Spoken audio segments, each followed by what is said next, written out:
जय राधा माधवा जय कुंज बिहारी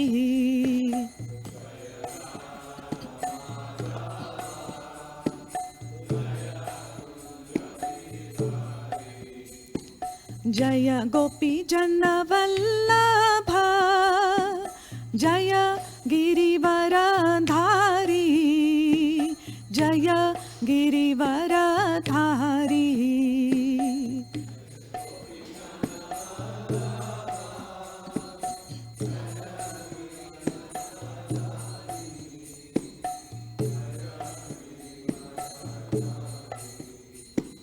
जय गोपी जन वल्लभ जय गिरिवर धारी जय गिरिवर धारी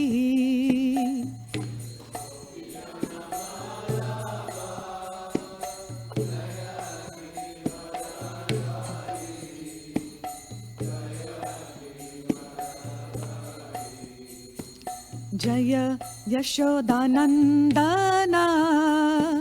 जय ब्रज जनरंजना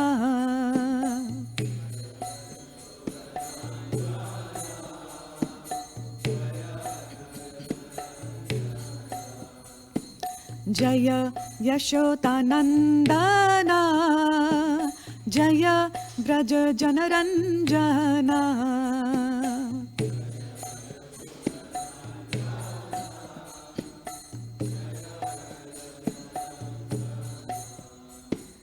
जय यमुना तीरवनचारी जय कुंज बिहारी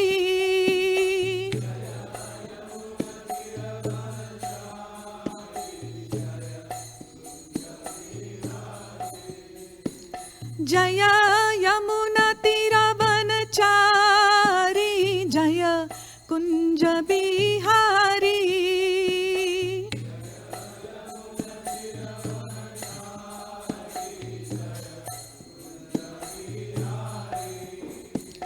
हरे कृष्णा कृष्णा कृष्णा हरे हरे हरे राम राम राम हरे हरे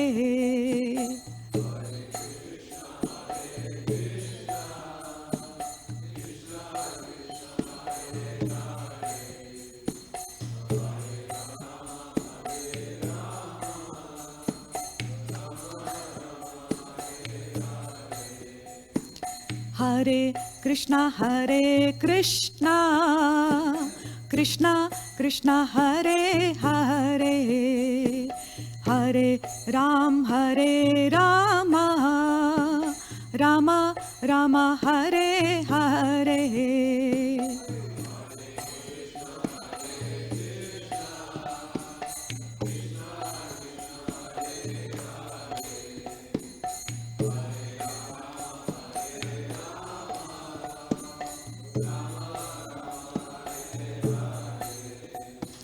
जय प्रभुपदा श्रीला प्रभुपदा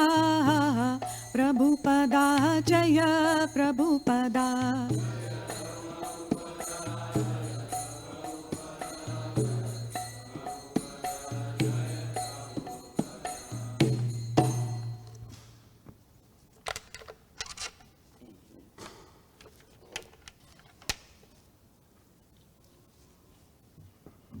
श्री गुरु गौरंग की जय, श्रील प्रभुपाद की जय।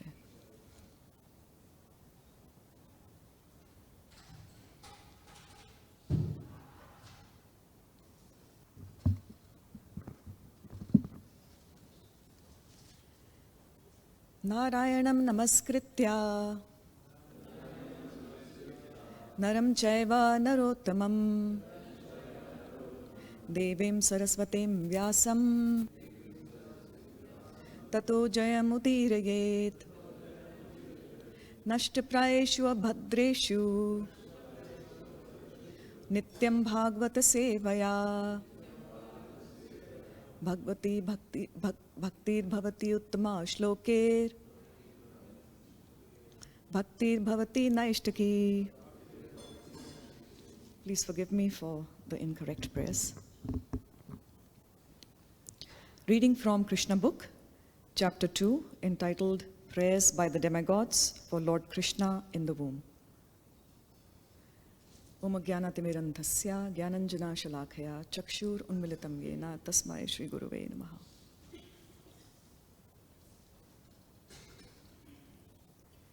King Kansa not only occupied the kingdoms of the Yadu, Bhoj, and Andhaka dynasties and the kingdom of Shurasena, but he also made alliances with all the other demoniac kings as follows: the demon Pralamba, demon Baka, demon Chanura, demon Trinavrata, demon Aghasura, demon Mushtika, demon Arishta, demon Dvivida, demon Putana, demon Keshi, and demon Dhenuka. At that time, Jarasandh was the king of Magadh province, known at present as Bihar state. Thus, by his diplomatic policy, Kans consolidated the most powerful kingdom of his time under the protection of Jarasandh. He made further alliances with such kings as Banasura and Bhamasura until he was the strongest. Then he began to behave most inimically toward the Yadu dynasty, into which Krishna was to take his birth. Being harassed by Kans, the kings of the Yadu, Bhoj, and Andhaka dynasties took shelter in different states, such as the state of the Kurus, the state of the Panchals, and the states known as Kekaya, Shalva, Vidarbha, Nishad, Videha, and Koshala. Kans broke the solidarity of the Yadu kingdom, as well as the Bhoj and Andhaka. He made his position the most solid within the vast tract of land known at that time as Bharatvarsh. When Kans was killing the 6 babies of Devaki and Vasudev, one after another, many friends and relatives of Kans approached him and requested him to discontinue these heinous activities, but all of them became worshippers of Kans. When Devaki became pregnant for the 7th time, a plenary expansion of Krishna, known as Ananta, appeared within her womb. Devaki was overwhelmed with both jubilation and lamentation. She was joyful, for she could understand that Lord Vishnu had taken shelter within her womb. But at the same time, she was sorry that as soon as a child would come out, Kansa would kill him.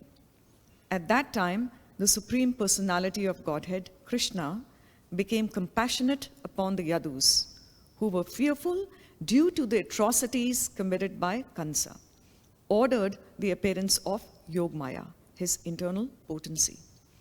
Krishna is the Lord of the universe, but he is especially the Lord of the Yadu dynasty.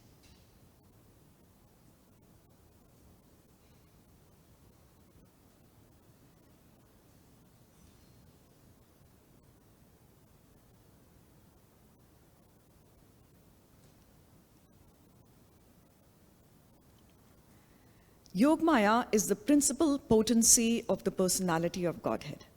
In the Vedas, it is stated that the Lord, the Supreme Personality of Godhead, has multi-potencies. Parasya Shaktir Vividhaiva Shruyate. All the different potencies are acting externally and internally, and Yogmaya is the chief of all potencies. The Lord ordered the appearance of Yogmaya in the land of Rajabhumi, in Vrindavan, which is always decorated and full with beautiful cows. In Vrindavan, Rohini, one of the wives of Vasudev, was residing at the house of King Nanda and Queen Yashoda. Not only Rohini, but many others in the Yadu dynasty were scattered all over the country due to their fear of the atrocities of Kansa. Some of them were even living in the caves of the mountains. The Lord thus informed Yogamaya, "Under the imprisonment of Kansa are Devaki and Vasudev. And at the present moment, my plenary expansion Shesha is within the womb of Devaki. You can arrange the transfer of Shesha from the womb of Devaki to the womb of Rohini. After this arrangement, I am personally going to appear in the womb of Devaki with my full potencies. Then I shall appear as the son of Devaki and Vasudev, and you shall appear as the daughter of Nand and Yashoda in Vrindavan. Since you will appear as my contemporary sister, and since you will quickly satisfy desires for sense gratification, people within the world will worship you with all kinds of valuable presentations: incense, candles, flowers, and offerings of sacrifice. People who are after materialistic perfection will worship you under the different forms of your expansions, which will be named Durga, Bhadrakali, Vijaya, Vaishnavi, Kumuda, Chandika, Krishna, Madhavi, Kanyaka, Maya, Narayani, Ishani, Sharada, and Ambika. Krishna and Yogmaya appeared as brother and sister, the supreme powerful and the supreme power. Although there is no clear distinction between the powerful and the power, power is always subordinate to the powerful. Those who are materialistic are worshippers of the power, but those who are transcendentalists are worshippers of the powerful. Krishna is the supreme powerful, and Durga is the supreme power within the material world. Actually, people in the Vedic culture worship both the powerful and the power. There are many hundreds and thousands of temples of Vishnu and Devi, and sometimes they are worshipped simultaneously. The worshipper of the power, Durga, or the external energy of Krishna, may achieve all kinds of material success very easily. But anyone who wants to be elevated transcendentally must engage in worshipping the powerful in Krishna consciousness. The Lord also declared to Yogamaya, "My plenary expansion Anantashesh is within the womb of Devaki. On account of being forcibly attracted to the womb of Rohini, he will be known as Shankarshan and will be the source of all spiritual power or bala, by which one can attain the highest bliss of life, which is called Raman. Therefore, the plenary portion Ananta will be known after his appearance either as Sankarshan or as Balaram." In the Upanishads, it is stated, "Nayam Atma Balahinena Labhya." The purport is that one cannot attain the supreme platform of self-realization without being sufficiently favored by Balaram. Bala does not mean physical strength. No one can attain spiritual perfection by physical strength. One must have the spiritual strength which is infused by Balaram or Sankarshan. Ananta or Shesha is the source of the power which sustains all the planets in their different positions. Materially, this sustaining power is known as the law of gravitation. But actually, it is a display of the potency of Sankarshan. Balaram or Sankarshan is the source of spiritual power or the original spiritual master. Therefore, Lord Nityanand Prabhu, who is also the incarnation of Balaram, is the original spiritual master, and the spiritual master is the representative of Balaram, the form of the Supreme Personality of Godhead, who supplies spiritual strength. In the Chaitanya Charitamrita, it is confirmed that the spiritual master is the manifestation of the mercy of Krishna. Thus ordered by the Supreme Personality of Godhead, Yogamaya circumambulated the Lord and then appeared within this material world according to his order. When Yogamaya, the supreme power of the supremely powerful personality of Godhead, transferred Lord Shesha from the womb of Devaki to the womb of Rohini, both Devaki and Rohini were under Yogmaya's spell, which is called Yoga Nidra. When this was done, people thought that Devaki's 7th pregnancy had been a miscarriage. Thus, although Balaram appeared as a son of Devaki, he was transferred to the womb of Rohini to appear as her son. After this arrangement, the Supreme Personality of Godhead, Krishna, who is always ready to protect his unalloyed devotees, entered within the mind of Vasudeva as the Lord of the whole creation, with full inconceivable potencies. It is understood in this connection that Lord Krishna first of all situated himself in the unalloyed heart of Vasudeva and was then transferred to the heart of Devaki. He was not put into the womb of Devaki by seminal discharge. The Supreme Personality of Godhead, by his inconceivable potency, can appear in any way. It is not necessary for him to appear in the ordinary way by seminal injection within the womb of a woman. When Vasudeva was sustaining the form of the Supreme Personality of Godhead within his heart, he appeared just like the glowing sun, whose shining rays are always unbearable and scorching to the common man. The form of the Lord situated in the pure, unalloyed heart of Vasudeva is not different from the original form of Krishna. The appearance of the form of Krishna anywhere, and specifically within the heart, is called Dham. Dham refers not only to Krishna's form, but also to his name, his qualities, and his paraphernalia. Everything becomes manifest simultaneously. Thus, the eternal form of the Supreme Personality of Godhead with full potencies was transferred from the mind of Vasudeva to the mind of Devaki, exactly as the setting sun's rays are transferred to the full moon rising in the east. Krishna, the Supreme Personality of Godhead, thus entered the body of Devaki from the body of Vasudeva without being subject to any of the conditions of an ordinary living entity. Since Krishna was there, it is to be understood that all his plenary expansions, such as Narayan, and incarnations like Lord Narasingha and Varaha, were there with him. And they also were not subject to the conditions of material existence. In this way, Devaki became the residence of the Supreme Personality of Godhead, who is one without a second and the cause of all creation. Devaki became the residence of the absolute truth. And because she was confined within the house of Kansa, she looked just like a suppressed fire, or like misused education. When fire is kept in a jug, the illuminating rays of the fire cannot be very much appreciated. Similarly, misused knowledge, which does not benefit the people in general, is not very much appreciated. So Devaki was kept within the prison walls of Kansa's palace, and no one could see her transcendental beauty, which resulted from her conceiving the Supreme Personality of Godhead. Kansa, however, saw the transcendental beauty of his sister Devaki, and he at once concluded that the Supreme Personality of Godhead had taken shelter in her womb. She had never before looked so wonderfully beautiful.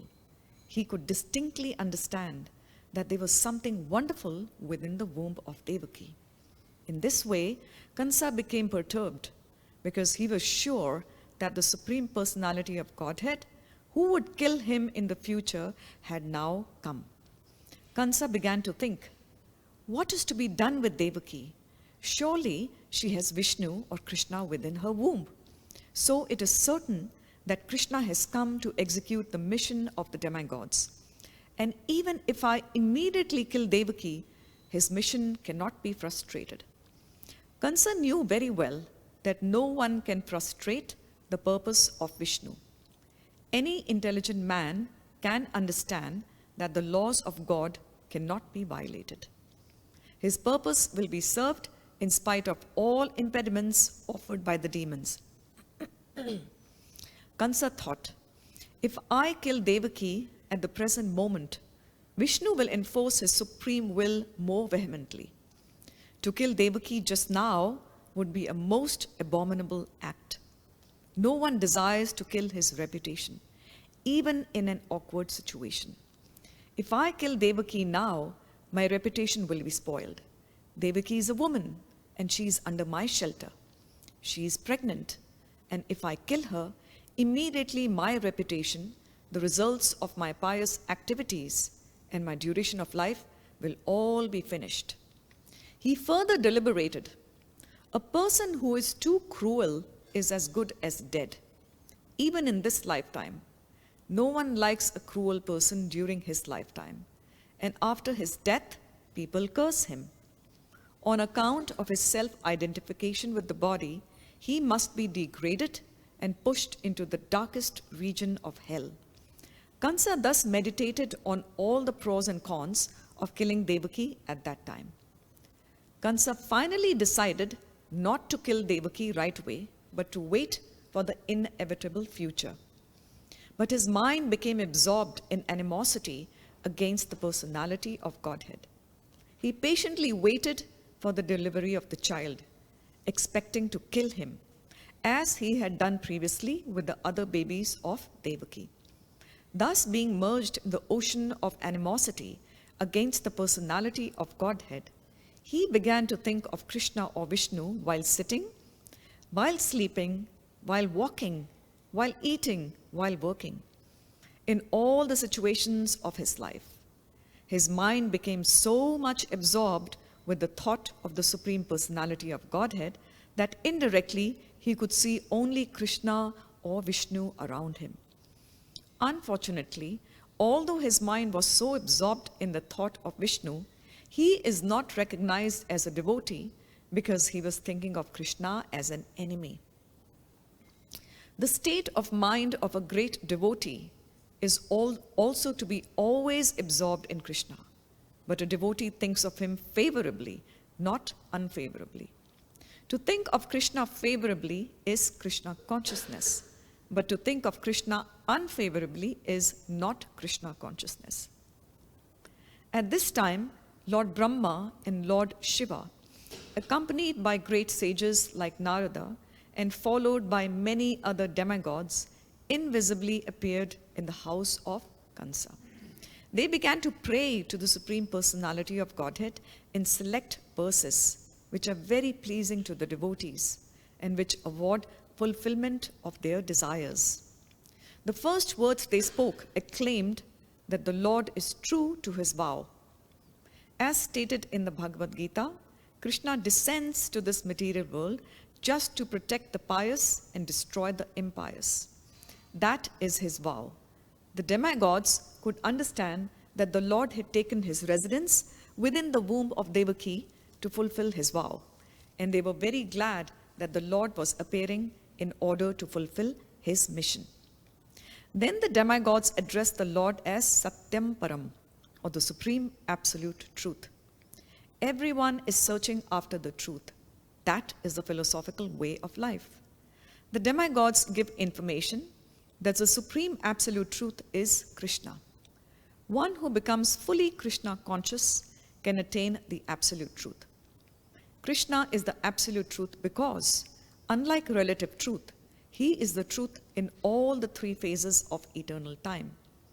Time is divided into past, present, and future. Krishna is truth always, past, present, and future. In the material world, everything is being controlled by the supreme time in the course of past, present, and future. But before the creation, Krishna was existing, and when there is creation, everything is resting in Krishna. And when this creation is finished, Krishna will remain. Therefore, he is the absolute truth in all circumstances. If there is any truth within this material world, it emanates from the supreme truth, Krishna. If there is any opulence within this material world, the cause of the opulence is Krishna. If there is any reputation within this material world, the cause of the reputation is Krishna. If there is any strength within this material world, the cause of such strength is Krishna. If there is any wisdom and education within this material world, the cause of such wisdom and education is Krishna. Therefore, Krishna is the source of all relative truths. This material world is composed of 5 principal elements: earth, water, fire, air, and ether. And all such elements are emanations from Krishna. The material scientists accept these 5 primary elements as the cause of the material manifestation, but the elements in their gross and subtle states are produced by Krishna. The living entities who are working within this material world are products of his marginal potency. In the 7th chapter of the Bhagavad Gita, it is clearly stated that the whole manifestation is a combination of 2 kinds of energies of Krishna, the superior energy and the inferior energy. The living entities are the superior energy, and the dead material elements are his inferior energy. In its dormant stage, everything remains in Krishna. The demigods continued to offer their respectful prayers unto the supreme form of the personality of Godhead, Krishna, by analytical study of the material manifestation. What is this material manifestation? It is just like a tree. A tree stands on the ground. Similarly, the tree of the material manifestation is standing on the ground of material nature. This material manifestation is compared to a tree because a tree is ultimately cut off in due course of time. A tree is called vriksha. Vriksha means that thing which will be ultimately cut off. Therefore, this tree of the material manifestation cannot be accepted as the ultimate truth because it is influenced by time. But Krishna's body is eternal. He existed before the material manifestation. He is existing while the material manifestation is continuing, and when it will be dissolved, he will continue to exist. Therefore, only Krishna can be accepted as the absolute truth. The Katha Upanishad also cites this example of the tree of the material manifestation standing on the ground of material nature. This tree has 2 kinds of fruits, distress and happiness. Those who are living in the tree of the body are just like 2 birds. One bird is the localized aspect of Krishna, known as the Paramatma, and the other bird is the living entity. The living entity is eating the fruits of this material manifestation. Sometimes he eats the fruit of happiness, and sometimes he eats the fruit of distress. But the other bird is not interested in eating the fruit of distress or happiness because he is self-satisfied. The Katha Upanishad states that one bird on the tree of the body is eating the fruits and the other bird is simply witnessing. The roots of this tree extend in 3 directions. This means that the root of the tree is the 3 modes of material nature: goodness, passion, and ignorance. Just as the tree's root expands, so, by association of the modes of material nature, goodness, passion, and ignorance, one expands his duration of material existence. The tastes of the fruits are of 4 kinds: religiosity, economic development, sense gratification, and ultimately liberation. According to the different associations in the 3 modes of material nature, the living entities are tasting different kinds of religiosity, different kinds of economic development, different kinds of sense gratification, and different kinds of liberation. Practically, all material work is performed in ignorance. But because there are 3 qualities, sometimes the quality of ignorance is covered with goodness or passion. The taste of these material fruits is accepted through 5 senses.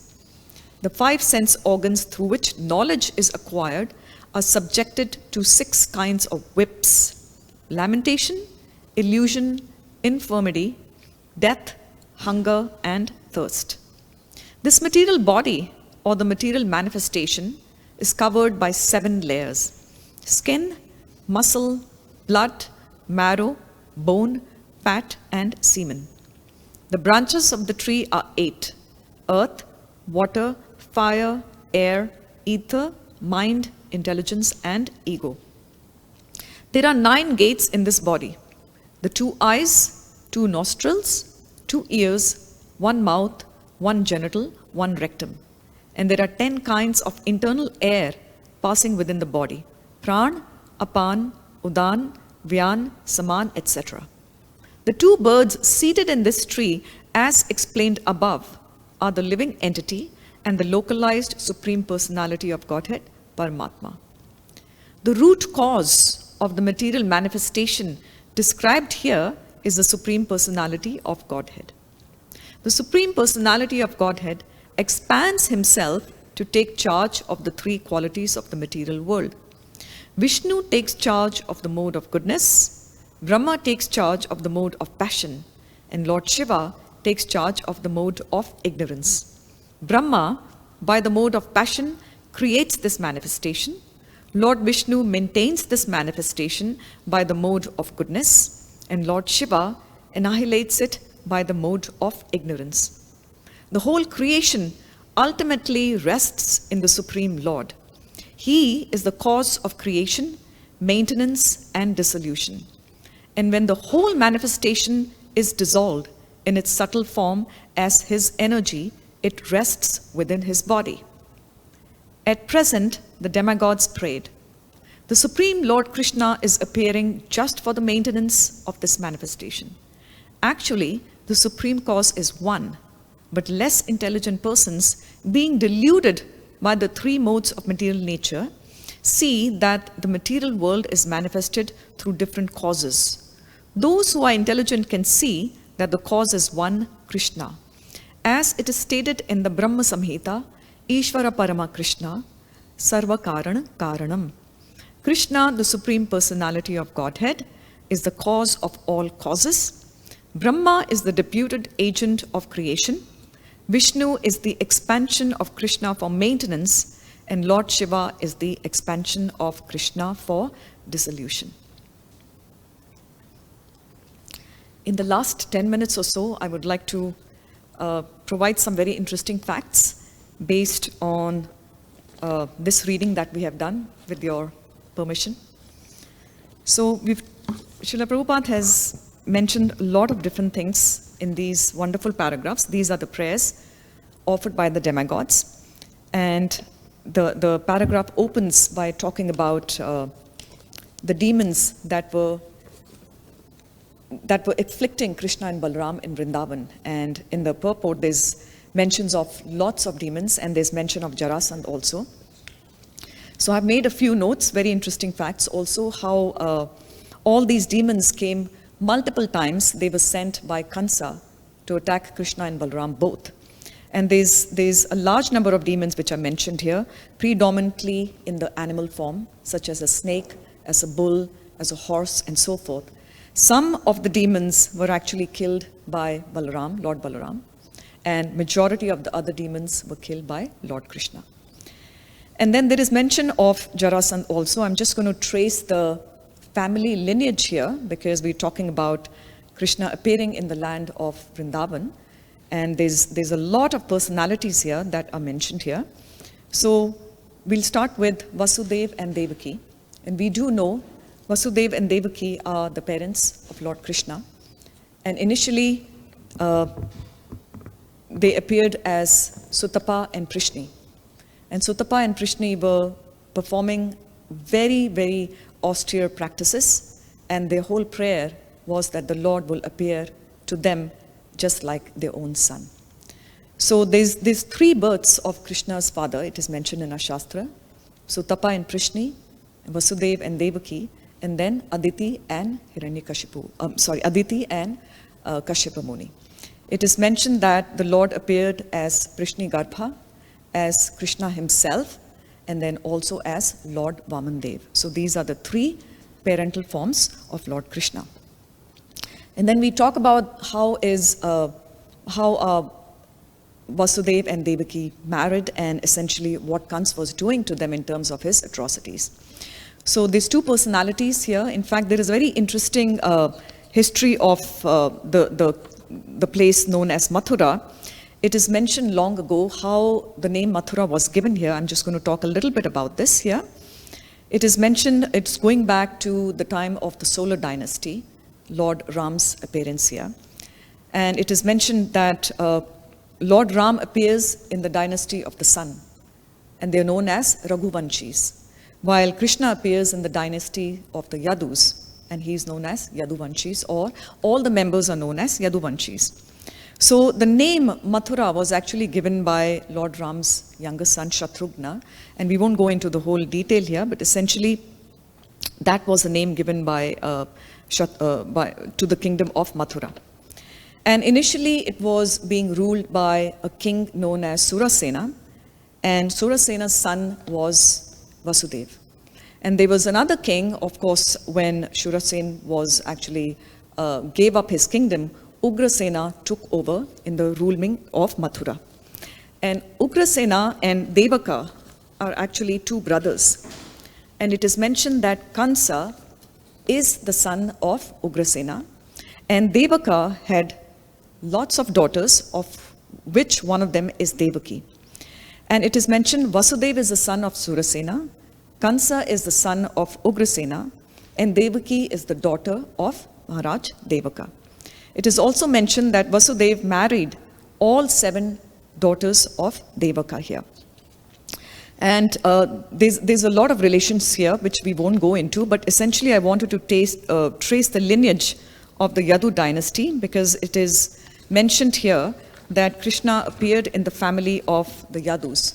So where is this Yadu dynasty actually coming from, the origin here? So it is mentioned very nicely in the Bhagavatam that the origin is coming from a king known as Yayati. And Yayati had 2 wives by the names of Devayani and Sharmishtha. And from Devayani came 2 kings, Yadu and Turvasu. And it is from the Yadu king that the Yadava dynasty actually came. And Surasena came in that Yadava dynasty. And Surasena had 4 children, Vasudev, Devabhaga, Shrutavata and Pritha. And Pritha is actually Mother Kunti. Although Kunti is the sister of Vasudeva, she was given to another king known as Kunti Bhoj, because he did not have children of his own, so he actually adopted her. So she is also known as Kunti here. And how are they related to the Pandavas? Because Sharmishta herself, the second wife of Yayati, had 3 sons, of which one of them was Puru. And from the Purus came Pandu and Dhritarashtra. And Pandu had 5 sons. So that's how Lord Krishna is actually related to the Pandavas. They are cousins in a certain way here. And then it is also mentioned when we started reading this, how Jarasandh is the king of the Magad kingdom, and Magad is the present-day Bihar. In fact, Jarasandh's birth is very interesting. Jarasandh is actually the father-in-law of Kansa. And he gave his 2 daughters, Asti and Prapti, to Kansa. It is mentioned that Jarasandh was actually born in 2 separate halves. And when his father saw that his son is present as 2 separate halves, he was very disappointed. And he threw them away, the 2 halves. He says, what kind of son is this? And those 2 halves were lying in the forest, and a demoness by the name of Jara came and picked up the halves, and through sheer logic, she combined the 2 halves. And out came a personality who was full in the sort of a human form. And she actually took that complete body back to the king and presented it to him. And the king was overjoyed. And he said, my son is back with me, and that's Jarasandha. So Krishna is very cunning. We all know he's very mischievous. He's also known as Ranchor. He's very cunning. In the battle of Mahabharata, Bhim was fighting with Jarasandha, and Bhim is one of the strongest. We do know that he has the strength of, I believe, 10,000 elephants, huge, huge strength, but he was not able to kill Jarasandha. And it was very crucial that Jarasandha be destroyed. Otherwise, the battle would not be won by the Pandavas, because Jarasandha was equally powerful. And so Krishna was not participating in the battle, but since Bhim was not able to kill Jarasandha, Krishna actually gave him a signal from the back. And that signal was, Krishna actually took a leaf and he tore the leaf into 2. And he was signaling to Bhim that this is the way you're supposed to kill Jarasandha. And so Jarasandha actually got the point, and he decimated Jarasandha's body, but unfortunately, after decimating the body, the two pieces were thrown in the same direction. And it is mentioned that the two pieces would immediately combine together and Jarasandha would not be killed. And then again, Bhim looked back at Krishna, and Krishna again signaled to him that when you decimate the leaf, when you throw it away, one portion should be on one side and the other portion should be on the other side, two separate directions. And that's how Bhim actually understood Krishna's advice. And next time he actually cracked open Jarasandha's body, one half was thrown on the eastern side and one on the western side, which gave no opportunity for Jarasandha's body to come together. So this is a wonderful Lord who, through his wisdom and his intelligence, is giving intelligence to Bhim to be able to kill Jarasandha also here. And then Kans is, there is a whole history about Kans also. Do I have 1 minute, Prabhu? It's 8:30. Just 1 minute I wanted to trace this. Kans has a very interesting history. He was previously a demon known as Kalanemi. And it is mentioned that Kalanemi is the son of Virochana. Virochana is the son of Prahlad Maharaj. And Prahlad Maharaj is the son of Hiranyakashipu. And Kalanemi had 6 sons at that time. But these 6 sons actually approached Lord Brahma and the demigods. And they prayed to Lord Brahma and said, let us not be killed by any human, by any animal, by any demigods, and so forth. But when Hiranyakashipu came to know about this, he became livid. And he said, I am the most powerful.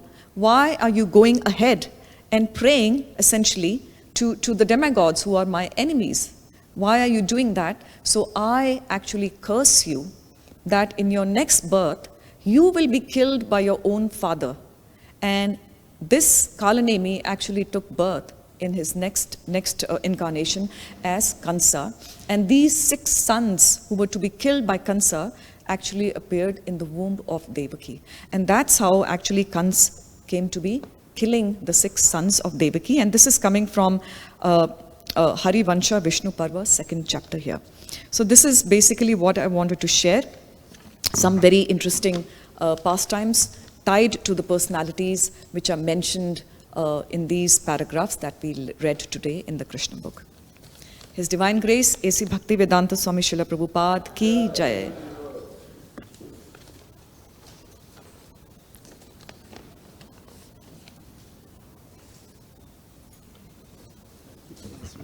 One note, if I may. Yes, Prabhupada.